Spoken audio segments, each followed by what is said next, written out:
जो finite verb होता है वही एग्री करता है हमेशा, ठीक है। तो फाइनाइट वर्ब का जो पर्सनल सब्जेक्ट होगा, व्यक्तिगत सब्जेक्ट होगा, ठीक है, इसका जो व्यक्तिगत सब्जेक्ट होगा वो सिंगुलर है, सिंगुलर रखेंगे। इसका पर्सनल सब्जेक्ट अगर प्लूरल है तो इसको प्लूरल रखेंगे। तो पता कैसे चलेगा इसका पर्सनल सब्जेक्ट कौन है? फाइनाइट वर्ब को लीजिए या जो भी वर्ब है ले लीजिए और पूरा आगे जो दिया है प्रेडिकेट पार्ट में उसको मिला करके क्वेश्चन करिए। उस क्वेश्चन का जो आंसर मिलेगा वही आंसर क्या होगा? फाइनाइट वर्ब का पर्सनल सब्जेक्ट होगा। ये बात सबको समझ में आ गई? ऑलराइट। तो कल हम लोगों ने देखा था कि सब्जेक्ट दो तरह के होते हैं, एक पूरे सेंटेंस का सब्जेक्ट होता है और एक जो है फाइनाइट वर्ब का पर्सनल सब्जेक्ट होता है। तो सब्जेक्ट वर्ब एग्रीमेंट टॉपिक में, ठीक है, फाइनाइट वर्ब एग्री करता है अपने पर्सनल सब्जेक्ट से, ठीक है। अब आगे बढ़ जाते हैं।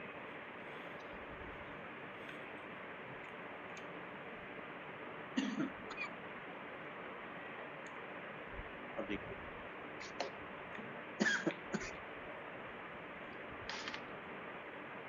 जैसे हम कहें स्टूडेंट्स आर प्रेजेंट, ठीक है, या हम गलती से इज कर देते हैं इसको, ठीक है। तो अब एक सेंटेंस है, सेंटेंस के दो पार्ट होंगे, एक सब्जेक्ट होगा एक प्रेडिकेट होगा। इसे सब्जेक्ट कहते हैं, बोले जिसके बारे में बात करते हैं। बात किसके बारे में कर रहे हैं? स्टूडेंट के बारे में। तो बाकी जो बचा वो प्रेडिकेट हो गया। अब यहाँ पे फाइनाइट वर्ब इज लगा है जो सिंगुलर है, ठीक है। तो हम ये कैसे मान लें कि सिंगुलर वर्ब यहाँ पे सही है? बोले ये जो इज है, कल आपने देखा था जितने भी बी फॉर्म के वर्ब होते हैं, am is are was were, ठीक है, ये फाइनाइट वर्ब होते हैं। मतलब V1 V2 और V5 फाइनाइट वर्ब होते हैं। तो इज जो है V5 है क्योंकि सिंगुलर नंबर प्रेजेंट टेंस का है और सिंगुलर नंबर प्रेजेंट टेंस का वर्ब 5 फॉर्म में होता है जो कि फाइनाइट वर्ब होता है, ठीक है। तो ये फाइनाइट वर्ब है, इसका अपना एक सब्जेक्ट होगा। तो अब आप पता करिए इससे किसका सब्जेक्ट कौन है। बोले is present, who is present? Students. Students already plural में है तो क्या हो जाएगा? आर हो जाएगा। तो यहाँ तो बड़ा आसान था एक ही। पर अगर हम ये कहें the nature of students in my class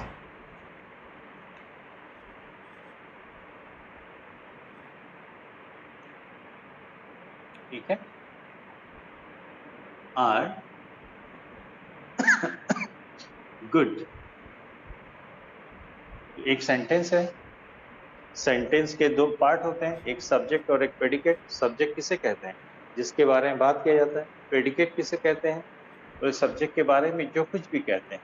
तो the nature of students in my class, ठीक है, मेरे क्लास के छात्रों का जो नेचर है, स्वभाव है, ये हमारा बात करने का मुद्दा हो गया। दिस इज टॉपिक, ठीक है। तो यही क्या हो जाएगा? सब्जेक्ट हो जाएगा। तो ये सब्जेक्ट जो है पूरे सेंटेंस का सब्जेक्ट है, ठीक है। और ये क्या हो गया? प्रेडिकेट। बोले आर गुड, अच्छे हैं, ठीक है। तो सब्जेक्ट के बारे में हम कह रहे हैं अच्छे हैं। अब ये आर जो है एक फाइनाइट वर्ब है, ठीक है। फाइनाइट वर्ब एक ऐसा वर्ब होता है जिसका अपना सब्जेक्ट होता है, अपना नंबर होता है, अपना टेंस होता है। प्रेजेंट टेंस का है, प्लूरल नंबर का है। अब इसका सब्जेक्ट पता करना कि कौन है। अगर इसका सब्जेक्ट प्लूरल होगा तो आर ही रखेंगे, अगर इसका सब्जेक्ट सिंगुलर होगा तो सिंगुलर यानी कि इज कर देंगे, ठीक है। तो आर गुड, सवाल करिए what are good? What are good? क्या अच्छा है भाई? क्या नेचर। अच्छा है? क्लास अच्छी है, स्टूडेंट्स अच्छे हैं, या नेचर अच्छा है? Are nature. का पर्सनल सब्जेक्ट क्या होगा? बताओ भाई। नेचर। नेचर। क्या अच्छा है? नेचर, स्वभाव अच्छा है। और नेचर जो है, स्वभाव जो है, ये एब्स्ट्रैक्ट नाउन है जिसका नंबर हमेशा सिंगुलर ही होता है, ठीक है।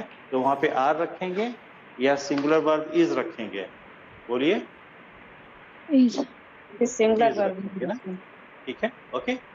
तो आप लोगों को एक बात ये समझ में आ गई कि जो सेंटेंस का सब्जेक्ट होता है वो अलग होता है और फाइनाइट वर्ब का पर्सन सब्जेक्ट अलग होता है। हाँ, कई बार ऐसा होता है कि अगर सेंटेंस का सब्जेक्ट एक ही नाउन का बना है, एक ही वर्ड का बना है, तो वही एक वर्ड सेंटेंस का भी सब्जेक्ट कहलाएगा और फाइनाइट वर्ब का भी सब्जेक्ट कहलाएगा। लेकिन जब पूरे सेंटेंस का सब्जेक्ट एक से ज्यादा वर्ड्स का बना है, तो उसमें कोई एक पर्टिकुलर वर्ड होगा जो फाइनाइट वर्ब का पर्सन सब्जेक्ट कहलाएगा, और फाइनाइट वर्ब उसी पर्सन सब्जेक्ट के बारे में बात भी करता है।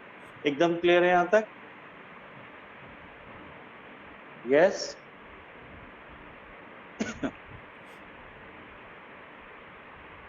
Yes sir.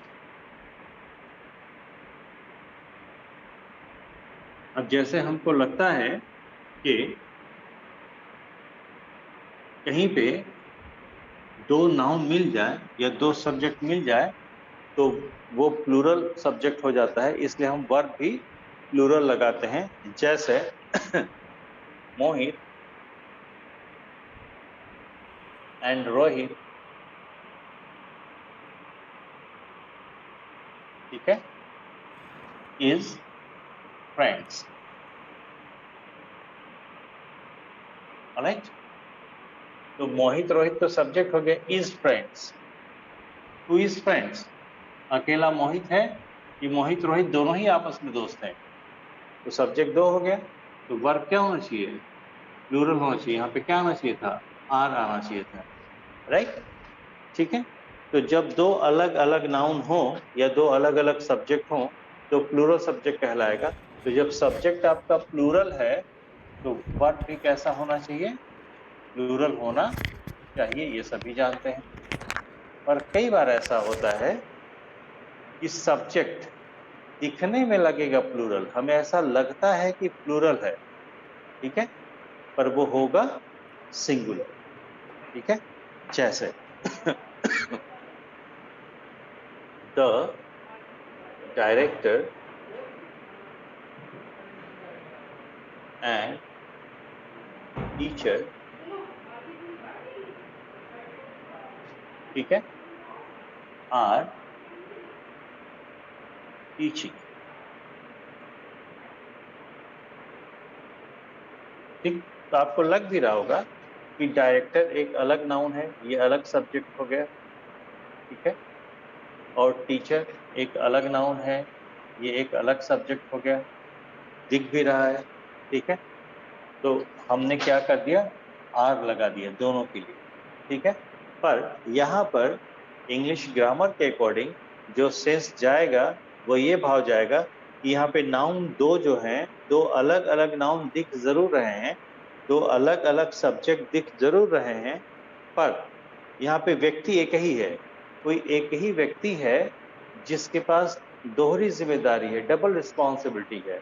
तो यहाँ बात जो है दो अलग अलग व्यक्तियों की नहीं की जा रही है, व्यक्ति एक ही है, पर्सन एक ही है, उसका रोल दो है, डेजिग्नेशन दो है। जैसे आप जहाँ पे अभी क्लास ले रहे हैं, इस कोचिंग का नाम दी इनिशिएटिव है। एक बार आप लोग यूट्यूब चैनल पे चेक कर लीजिएगा, ठीक है, दी इनिशिएटिव बाय जगदीश मौर्य, ठीक है।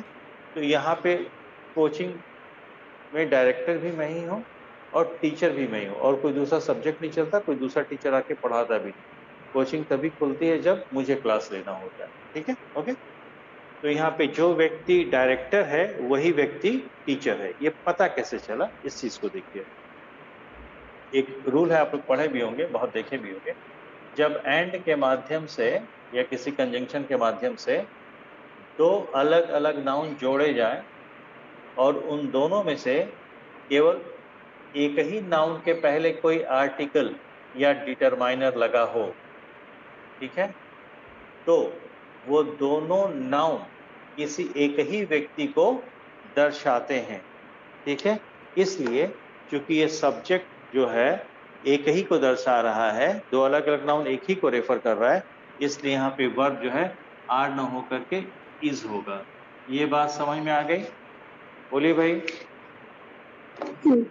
Yes, sir. इसमें कोई नोट लिखना है किसी को? जल्दी बताइए। No, sir. No sir. Yes, sir. Yes sir. Yes sir. ठीक है, इसमें नए पुराने सब बच्चे हैं भाई, ठीक है, लिखिए।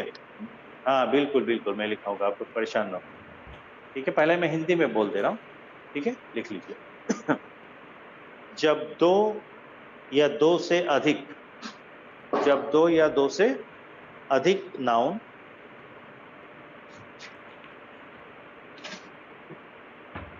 एंड से जुड़े हों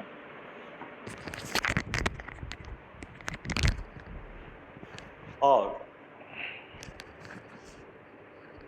उनमें से केवल एक ही नाउन के साथ आर्टिकल या कोई अन्य डिटरमाइनर, आर्टिकल या कोई अन्य डिटरमाइनर लगा हो तो वे दो या दो से अधिक नाउन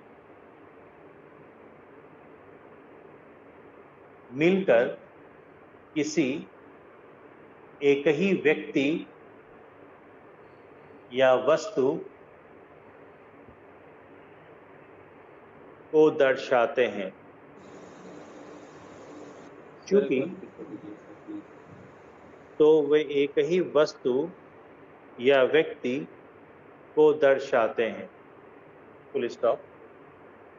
चूंकि वे दो या दो से अधिक नाउन, चूंकि वे दो या दो से अधिक नाउन मिल करके एक का ही, केवल एक का ही बोध कराते हैं, अतः उसके बाद आने वाला वर्ब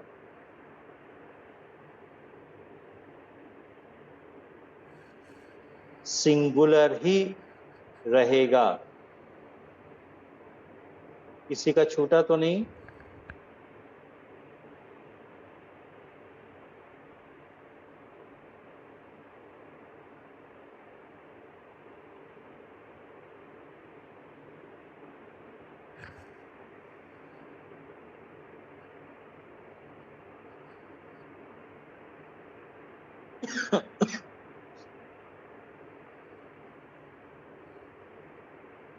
बताइए भाई, हो गया? छूटा तो नहीं किसी का? ओके, इंग्लिश में लिखना है, जल्दी बताइए। कोई है इंग्लिश में लिखने वाला? Yes sir. Yes, sir. लिखिए, लिखिए। When two or more nouns, when two or more nouns are joined with a connector या conjunction, ठीक है,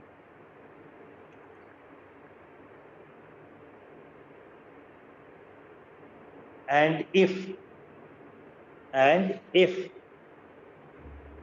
only one article, and if only one article or any other determiner is placed, P-L-A-C-E-D, only one article or determiner is placed before only one noun, before only one noun, आगे bracket शुरू करिए, before only one noun, ठीक है, तो it should be the first noun, bracket में लिखिए, it should be the first noun, close bracket close, it should be the first noun, semicolon.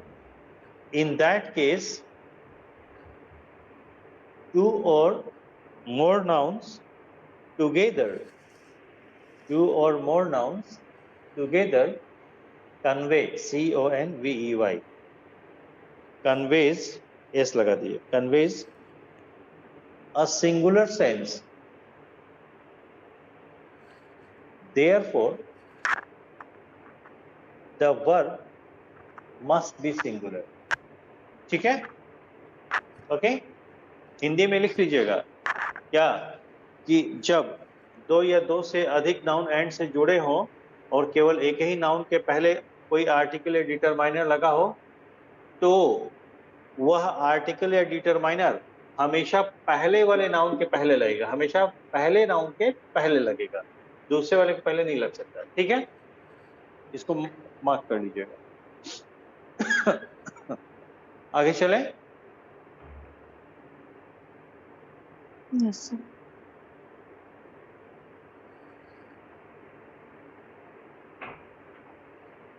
आपने देखा होगा सेंटेंसेस क्या, द हॉर्स एंड कैरिएज, ठीक है, इज एट द डोर।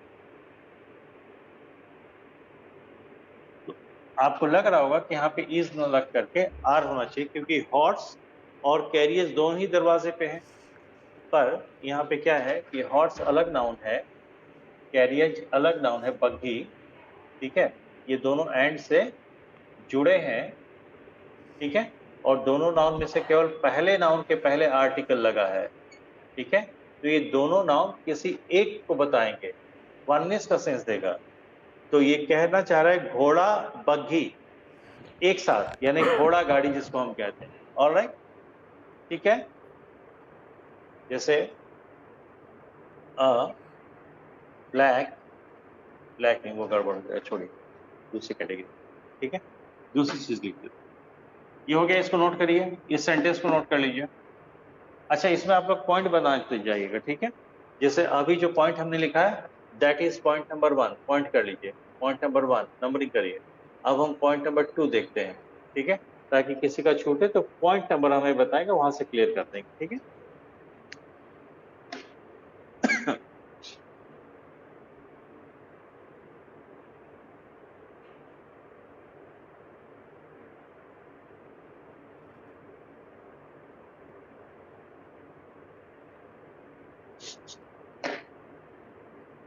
हाँ, दूसरी चीज देखिए, इसी को मैं लिख देता हूँ, ठीक, point number 2,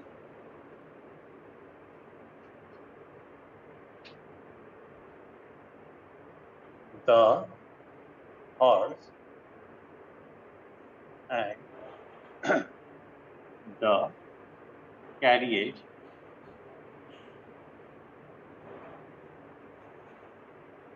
is at the door। Ink कुछ लाइट लग रही क्या आप लोगों को आज, हल्की लग रही क्या इंक? ठीक है सर। तो से इंक डाल दो।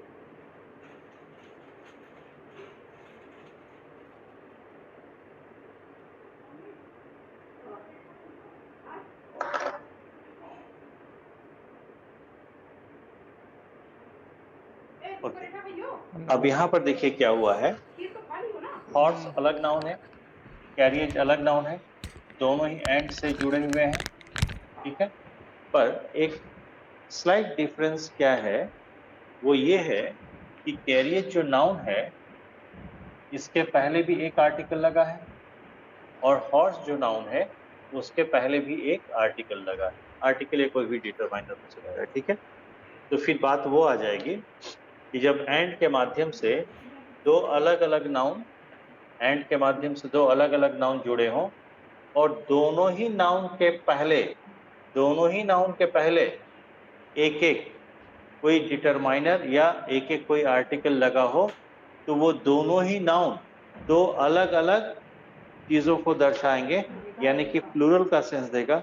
तो उस केस में आपका वर्ब क्या हो जाएगा, प्लूरल हो जाएगा। Any doubt? क्लियर है? नोट करना है किसी को?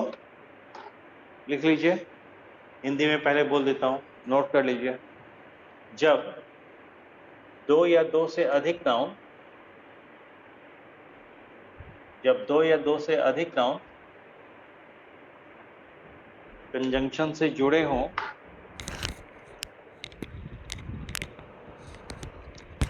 और उन दोनों ही नाउन के पहले एक एक आर्टिकल या कोई अन्य डिटरमाइनर लगा हो तो वे दोनों ही नाउन दो अलग अलग सब्जेक्ट को तो वे दोनों ही नाउन दो अलग अलग सब्जेक्ट को दर्शाते हैं। अतः ऐसे सब्जेक्ट के बाद आने वाला वर्ब अतः ऐसे सब्जेक्ट के बाद आने वाला वर्ब प्लूरल ही होगा।